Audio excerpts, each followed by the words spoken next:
Bienvenidos, bienvenidas a esta nueva clase, al módulo 4, en el que hoy vamos a hablar de patologías, de lesiones frecuentes en la espalda. Y antes de nada, antes de comenzar, como habréis podido ver en el vídeo anterior, en el vídeo de anatomía, tuvimos que hacer una pequeña readaptación del contenido porque no nos dejaba grabar más de media hora la plataforma.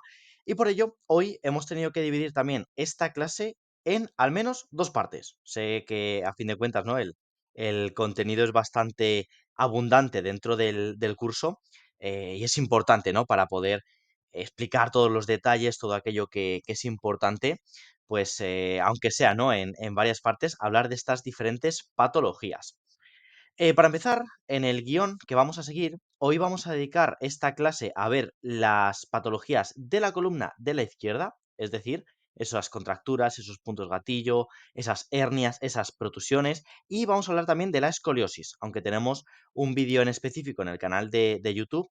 Hoy también quería aprovechar para que, bueno, pues no me gusta llamarlo patología, ¿no? Porque creo que puede generar mucha más sensación de incapacidad, pero sí que esta lesión, vamos a decirlo así, o esta condición, mejor que esta lesión, puede influirnos en nuestro dolor de espalda. Evidentemente, si queremos distinguir anatómicamente, pues tendríamos lesiones musculares, lesiones articulares y lesiones óseas también, ¿no? Serían los diferentes componentes. Pues bien, vamos a empezar por las contracturas y los puntos gatillo.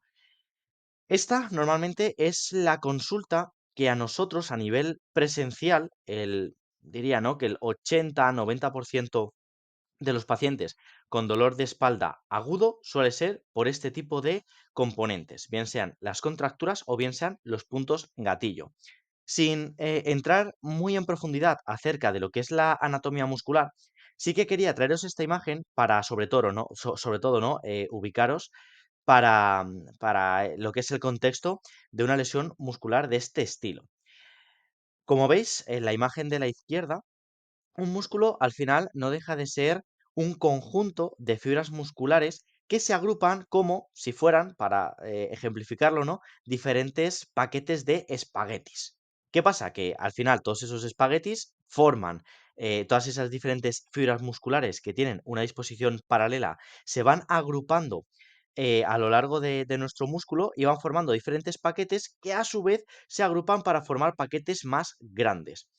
Sigo con el ejemplo de los espaguetis, ¿no? Digamos que una fibra muscular sería como un espagueti, un conjunto de fibras musculares sería un paquete de espaguetis y un músculo al completo sería una caja en la que a lo mejor pues, podría haber 100 o 200 paquetes de espaguetis, ¿no? Sé que es algo muy simple, muy sencillo, pero creo que ayuda bastante a entenderlo. Porque sobre todo una de las características clave de los músculos es que tienen capacidad contráctil. Al final, para poder realizar su función, esas fibras musculares se acortan y se alargan.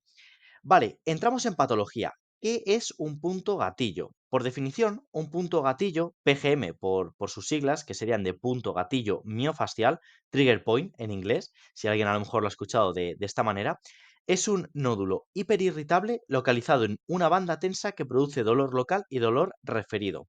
Yo sé que esta definición, explicada así, no nos transmite mucho. Te quedas un poco igual, ¿no? Que si no lo hubieras leído prácticamente. Pero una vez explicado cómo es la composición de un músculo y cuál es ese fenómeno, ¿no? Que produce tanto el dolor local como el dolor referido, vamos a pasar a la segunda imagen. Por un lado, voy a empezar por la izquierda y vamos a coger el trapecio, las fibras superiores, que es uno de los grandes caballos de batalla. Ya hablábamos, ¿no? En el módulo de anatomía, que es como ese tiburón blanco del cuello. Pues si nos fijamos, el trapecio se compone de esos diferentes paquetes de fibras musculares.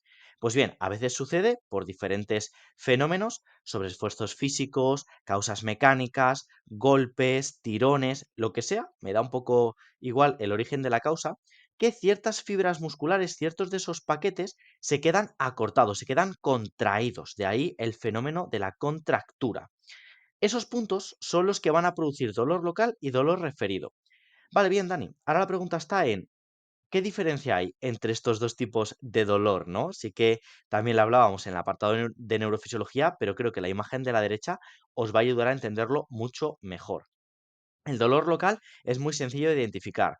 Yo presiono en una zona y eso me genera dolor, porque tengo una serie de receptores de presión, de dolor, de calor, de todo este tipo de receptores, ¿no? Me van a producir esa señal hacia el cerebro. Pues si yo presiono en un punto y ese punto me genera dolor, tenemos el dolor local. Ahora bien, ¿qué ocurre con un fenómeno que suele ser muy habitual? Algo tan simple, tan sencillo como, ¿por qué me presionas cerca del hombro y el dolor me sube como en dirección a la oreja? Pues aquí ya entraríamos en el dolor referido, que es como ese dolor difuso que se distribuye a lo largo de las fibras musculares que se puedan encontrar afectadas. Pues las contracturas, muchas veces, y los puntos gatillo generan, aparte de ese dolor local, de ese dolor muscular, ese dolor referido. Vale, dentro del, evidentemente, el diagnóstico es muy sencillo. Sobre esfuerzos mecánicos nos producen este fenómeno, ese acortamiento, porque al final pensar, ¿no? Que si las fibras musculares se contraen y se relajan, si yo tengo un sobreesfuerzo en el que contraigo más de lo que relajo, puedo generar esta serie de puntos gatillo que también muchos nos describís, ¿no? Como con la sensación de bola, y es que realmente, ¿no? Es un pequeño solapamiento de fibras musculares. ¿Cómo, digamos, esa sería la parte diagnóstica y cómo se suelen tratar este tipo de contracturas o puntos gatillo? Pues sinceramente son relativamente de las más sencillas. En una etapa aguda, la terapia manual, los estiramientos, el calor local, la punción seca, ya son técnicas que nos van a ayudar a aliviar ese dolor. Ahora bien, fijaros, hoy justo que por la mañana tenía un paciente, la verdad que es un caso clínico que me viene ideal, ¿no? ¿Qué suele suceder con esos puntos gatillo que son recurrentes? Es decir, me duele, me trato, me deja a lo mejor de dar guerra durante un par de meses, pero vuelve a aparecer. Este fenómeno generalmente sucede cuando la causa que lo produce no desaparece. Es decir, si yo tengo un trabajo físico en el que, por ejemplo, cargo cajas 8 horas al día y cada 2 meses por sobreesfuerzo me aparece este fenómeno de contractura o punto gatillo, lo podemos tratar localmente, pero al final, hasta que no seamos capaces de atajar su causa, que es el sobreesfuerzo físico o el sobreesfuerzo mecánico, el dolor como tal no va a desaparecer, evidentemente, ¿no? Por eso muchos de vosotros me decís, oye Dani, tengo un dolor de espalda, ¿qué puedo hacer para que desaparezca? Pues bien, lo más sencillo muchas veces sería, muerto el perro, se acabó la rabia. ¿Y esto qué quiere decir? ¿Qué es lo que te produce el dolor? Sobreesfuerzos físicos. Deja de hacer sobreesfuerzos físicos y te desaparecerá el dolor. Esto, evidentemente, no siempre es una solución a largo plazo, porque si tu trabajo depende de esos sobreesfuerzos físicos, estás fuera de combate. Y si, por ejemplo, el gimnasio o la actividad física es eso que te lo produce, a lo mejor el problema no está en que hagas deporte, sino que no has ajustado la carga lo suficiente para el deporte que estás haciendo y eso te está generando ese estrés. Aparte que aprovecho también, ¿no? Este pequeño momento para hablar de estrés bueno, estrés positivo y estrés negativo. Si yo a mi cuerpo le estreso, pero no le irrito, seguramente consiga hipertrofiar, mejorar mi tono muscular y, en definitiva, avanzar, tener mejor calidad de vida. Si llega un punto en el que por querer ir más rápido, en vez de estresar mi cuerpo, le empiezo a irritar, pues lo más normal es que aparezcan este tipo de fenómenos, como las contracturas y los puntos gatillo. Pero como os decía, a nivel tratamiento es un poco de los más sencillos, ¿no? En la etapa aguda, un punto gatillo, la verdad que en máximo 2 3 sesiones tiende a remitir bastante, bastante bien. Pasamos a la segunda patología de espalda, aunque también la hemos tocado un pelín por encima en otros de los módulos, que son las hernias y protusiones. Volvemos primero a hacer un breve repaso anatómico dentro de lo que es el disco intervertebral, que es ese cojín que se sitúa entre una vértebra y otra para reducir el impacto que se produce. Pues bien, este disco intervertebral aquí lo tenemos desde una vista superior, es decir, como si yo os mirara por encima de la cabeza, y en la imagen de abajo tenemos como si yo lo viera desde el lateral. Pues este disco intervertebral se compone de una zona gelatinosa, que es el núcleo pulposo, y una serie de anillos fibrosos concéntricos, que son aquellos que con el paso del tiempo se pueden ir erosionando, igual por desgaste, sobre esfuerzos físicos, un poco los diferentes fenómenos que pueda tener. Evidentemente, cuando este núcleo pulposo se extravasa, se protuye hacia afuera, me puede generar estos fenómenos. La protusión, que sería el abombamiento, sería la primera etapa, y la hernia directamente cuando ese núcleo pulposo ya empieza a salirse de la columna. Vale, esto es súper importante porque como hablamos en el módulo de anatomía, ese disco intervertebral, justo por detrás, tiene una de las estructuras más sensibles del cuerpo, que es la médula espinal.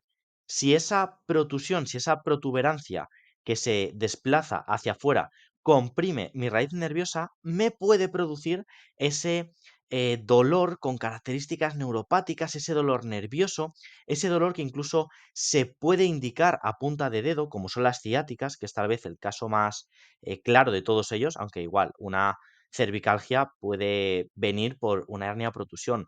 Incluso, ¿no? Hemos tenido pacientes con dorsalgia, con dolor dorsal, cuyo origen pues estaba en ese disco intervertebral.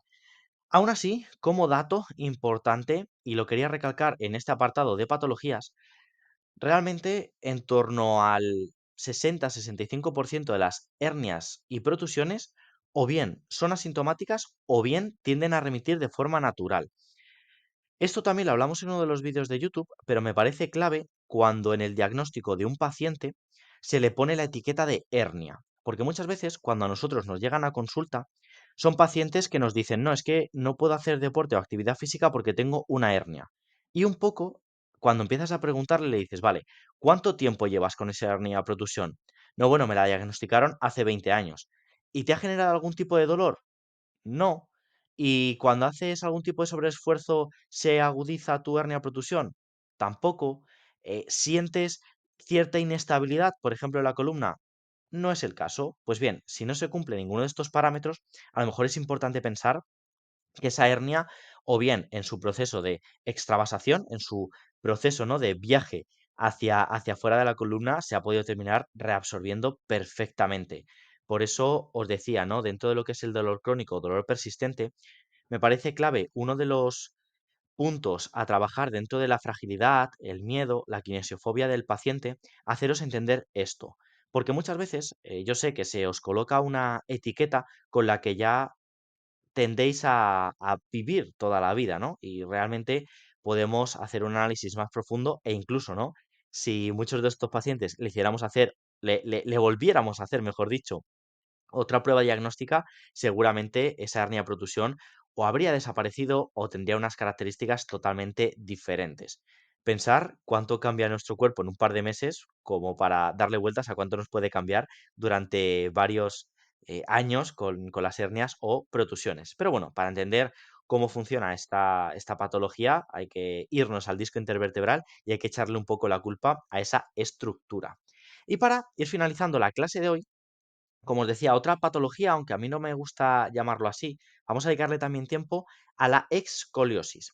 ¿Qué es la escoliosis? Pues bien, simple y llanamente, como definición, la escoliosis es una desviación lateral de la columna.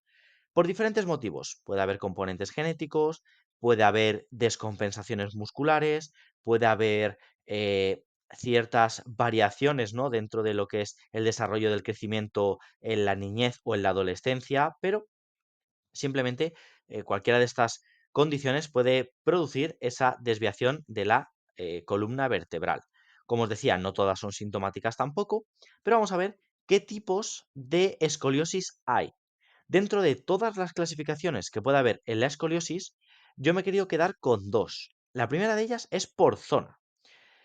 Cuando hablamos de los tipos de escoliosis por zona, podemos hablar de los tres grandes bloques, ¿no?, que comentamos también en el apartado de anatomía, que son las escoliosis cervicales, las escoliosis dorsales o las escoliosis lumbares. Aunque, por otro lado, también vamos a distinguir si son escoliosis compensadas o no compensadas. ¿Qué diferencia a una escoliosis compensada de una escoliosis no compensada? Pues bien, las escoliosis no compensadas son aquellas que van a tener una simple curvatura, o bien hacia la derecha o bien hacia la izquierda. Son aquellas que se conocen como escoliosis en C. De la imagen que tenemos delante, o bien la segunda, digamos, ¿no?, las tres personas que están en el centro tendrían en este caso una escoliosis no compensada. Ahora bien, el cuerpo, que es una máquina maravillosa, muchas veces tiende a compensar esa escoliosis y para evitar que nosotros nos pueda afectar esa desviación lateral, nos genera una escoliosis en sentido inverso a la primera. Y ya en vez de una escoliosis en forma de C, empezaríamos a hablar de una escoliosis en forma de S. Pregunta del millón. Dani, ¿cuál es mejor o cuál es peor? Pues la verdad que me da absolutamente lo mismo. Hay escoliosis en C que son sintomáticas y hay escoliosis en S que son asintomáticas y viceversa. Por eso cada caso es diferente y de hecho, entrando en el apartado diagnóstico, vamos a hablar de otro concepto, que es la actitud escoliótica. Antes de nada, para poder determinar si nuestra escoliosis está estructurada o no estructurada, es decir, para poder determinar realmente que nuestra escoliosis cursa con algún tipo de rotación vertebral, en los niños y adolescentes se realiza este test, que es el test de Adam. ¿En qué consiste? Muy sencillo. El niño o el adolescente, de pie frente a la pared o sobre alguna superficie, se deja caer hacia adelante. Si a la hora de caerse hacia adelante su escoliosis no muestra o no aparece, estaríamos hablando de una posible actitud escoliótica. Si por otro lado, cuando el niño se deja caer hacia adelante, aparece esa jiba, como la imagen que vemos a la derecha, estaríamos hablando de una escoliosis estructurada, es decir, de aquella que cursa con esa rotación vertebral. Vale. ¿Qué pasa con las actitudes escolióticas? Las actitudes escolióticas generalmente aparecen cuando existe algún tipo de descompensación muscular. Por ejemplo, si somos un deportista que viene de trabajar algún tipo de deporte asimétrico, como pueda ser el tenis o como pueda ser el fútbol, es decir, aquellos deportes en los que va a predominar o va a haber más esfuerzo físico de un hemisferio del cuerpo versus al otro, por ejemplo, un futbolista que sea diestro, se entiende, ¿no? Que la gran mayoría de remates los va a realizar con la derecha. O incluso, si me apuráis, un tenista que sea diestro, pongo diestro pues porque es a lo mejor el ejemplo más general, ¿no? Pero un tenista que sea diestro, la grandísima mayoría de golpes los va a dar con su brazo dominante, que en este caso es el derecho.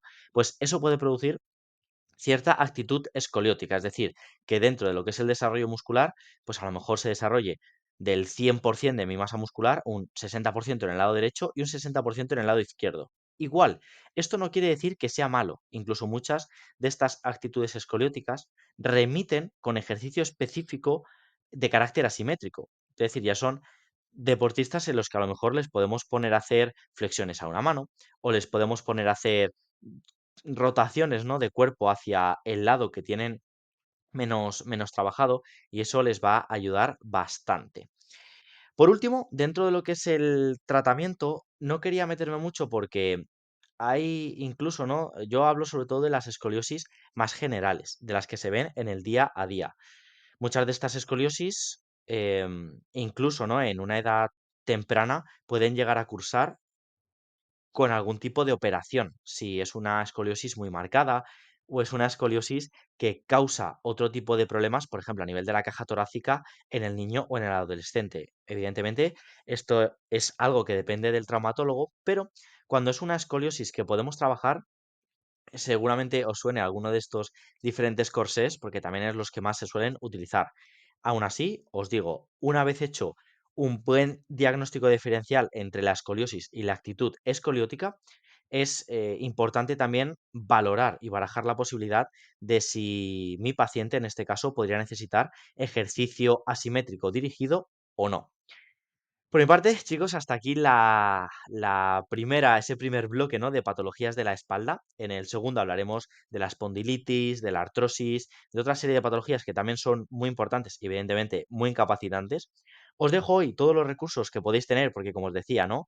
Parte de lo que hemos hablado hoy también lo vais a poder encontrar en el canal de YouTube, ¿no? Hay contenido extra que seguramente, pues algún detalle, ¿no? Que se me haya podido pasar. Pero bueno, principalmente, si tenemos algún tipo de dolor crónico o de dolor persistente de espalda, es posible que en algún momento, en alguna etapa de nuestra vida, es porque hayamos cursado con alguna contractura, con alguna hernia, con algún tipo de escoliosis. Por eso quería un poco que lo tuvierais también en cuenta.